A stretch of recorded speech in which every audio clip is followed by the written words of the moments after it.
Ontario's long-term energy plan as the Minister of Energy and served as the Minister of Aboriginal Affairs from 2008 to 2010. Minister Duguid has been entrusted with a very large portfolio, and he is committed to our sector. He understands the tremendous economic potential of life sciences in Ontario, and I would ask you to welcome Ontario's first Minister of Economic Development and Innovation.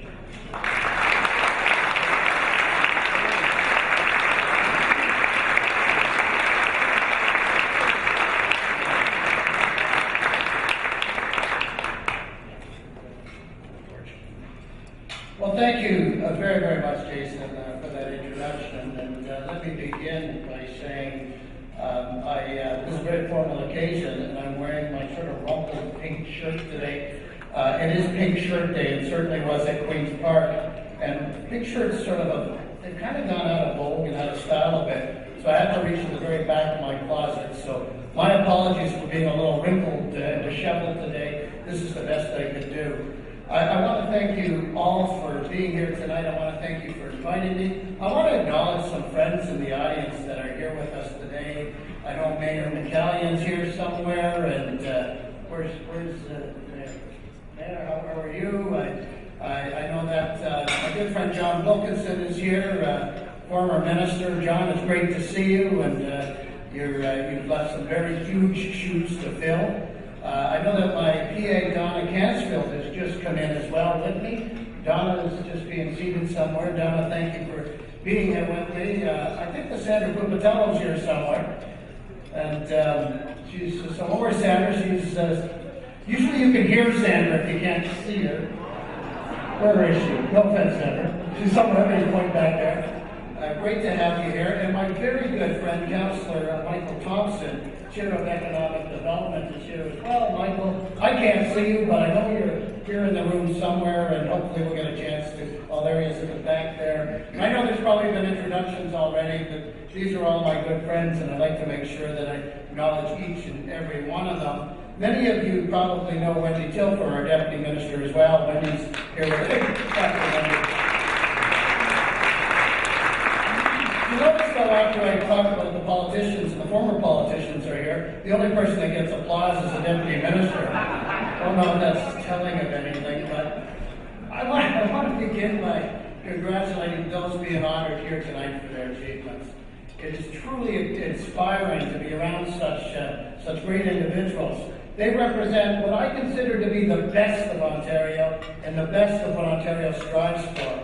So I want to say to Joe Rodman, John Kelly, Peter Singer, and of course George Ross, and everyone at Arctic DX, Greg Hines and his team, thank you for your commitment to the life sciences and your commitment to building a better future for our great province. Many of you will know George Ross, and George is right down here in front of me, who was the Deputy Minister at the former Ministry of Research and Innovation. Frankly, George was instrumental in putting this province at the forefront of life sciences, research, and innovation. George, I want to thank you. I want to thank you for everything you've done. George isn't expecting this. He's getting a bit of a kink in his neck trying to turn around now. I want to thank you for all the great work you've done. I want to acknowledge that. This is the first chance I've had to publicly acknowledge George's contribution. He's moved over to M&R now, and I know he's very busy over there. But I want to tell you, George, I'm not done with you yet. I'm going to be counting on your advice. I'm going to be counting on your wisdom. I'm going to be counting on your vision on matters related to innovation. So you give him a round of applause, too, because he's not a politician. He's a representative.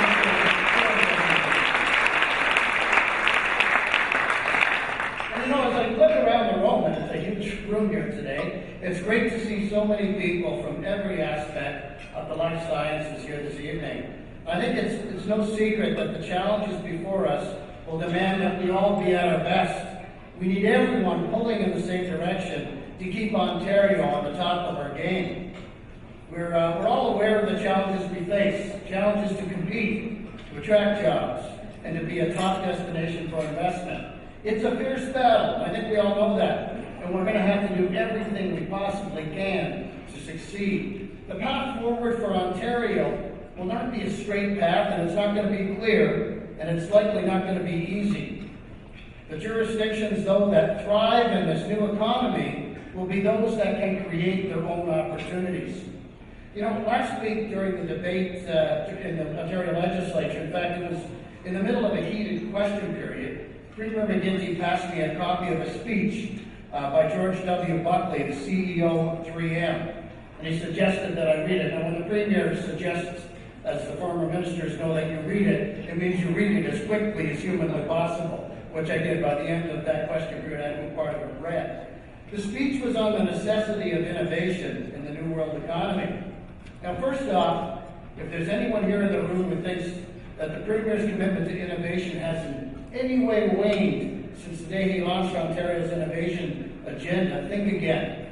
It should come as comfort to each and every one of you that the Premier, in the midst of fighting off the opposition in question period, still has his heart, his mind, and his passion focused on his priority, which is innovation. So I think that should come as good news to each and every one of you.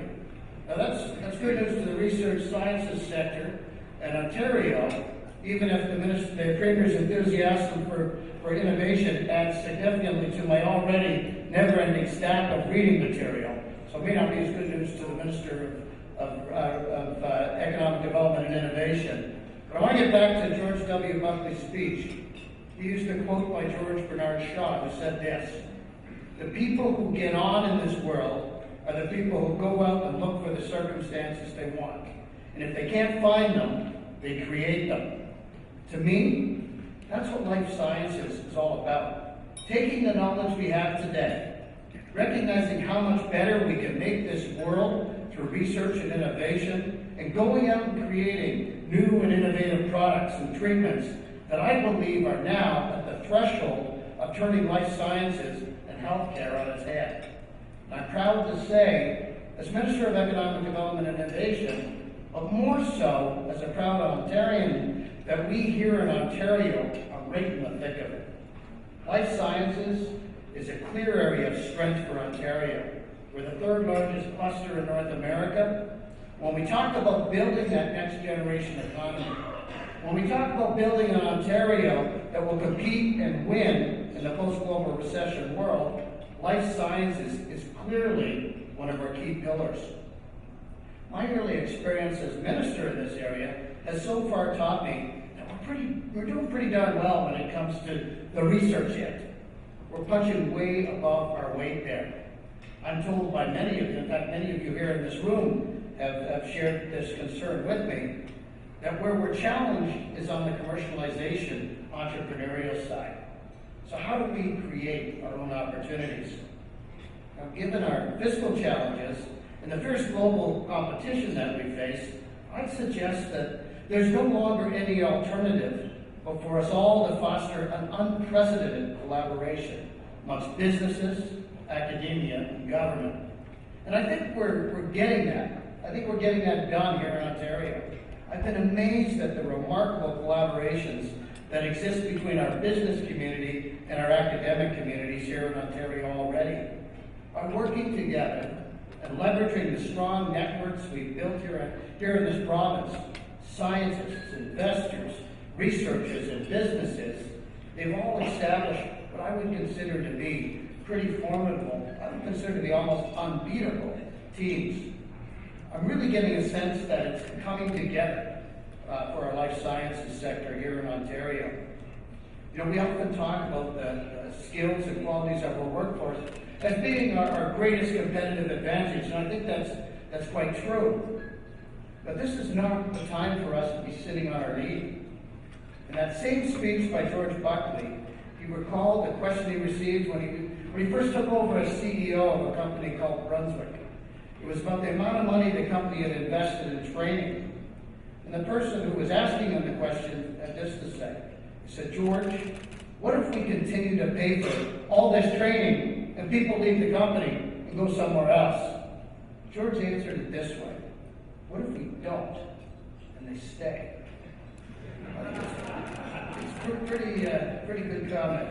As a government, we emphasize investments in training and education for a reason. Because a skilled workforce helps us attract new investments and new opportunities. Now, I've had the opportunity, as many of you, to see that firsthand across this province, and on a recent visit to Waterloo's Comutech Investment Hub, where Google was setting up a new office and now in the midst of further expansion, I saw exactly what he was talking about. Because what inspired Google to set up there was the skill, talent, and potential of so many young entrepreneurs. They simply recognized that they had to be close to this hub of young, creative, skilled people. In a discussion just last Friday, I had with Eli Lilly officials in Scarborough, which they're located, of course, out in the East End as well. They had a similar story about why they're one of the partners at Marks here in Toronto. With our skilled workforce and a thriving, growing innovation community, we're crafting the tools that we're going to need to compete. So how do we translate those tools into results? In the life sciences, the ability to test ideas to ensure that we can be turned into commercialized products is absolutely critical. I think many of you know this, but Marks Excite is one of those great examples of how we're doing this. By helping companies do pre-market testing of early-stage medical technologies in a clinical setting, we can ensure that these technologies can be adapted, refined, and adopted and lead to lower healthcare costs. And no one else in the world is doing this. I'd love to say that, and I know John got to say that a lot. Nobody else in the world is doing this, but we're doing it here in Ontario.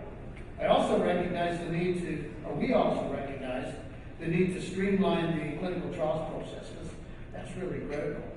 That's why we moved ahead with creating Clinical Trials Ontario, to improve the process with clear, standardized procedures right across the board.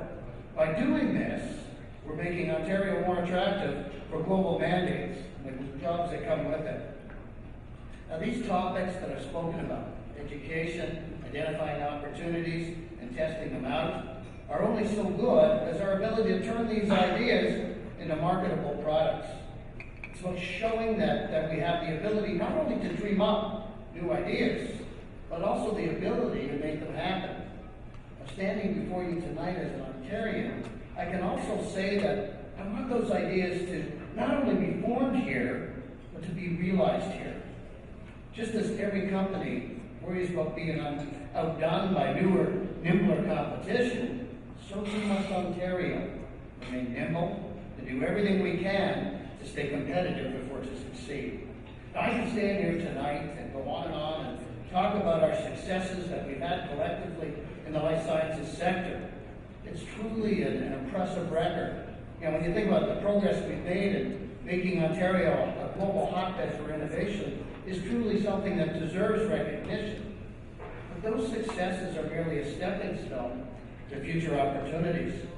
Recognizing our achievements is important, but let us not pause too long to bask in our past and present success, because the innovation competition pauses for no one. Success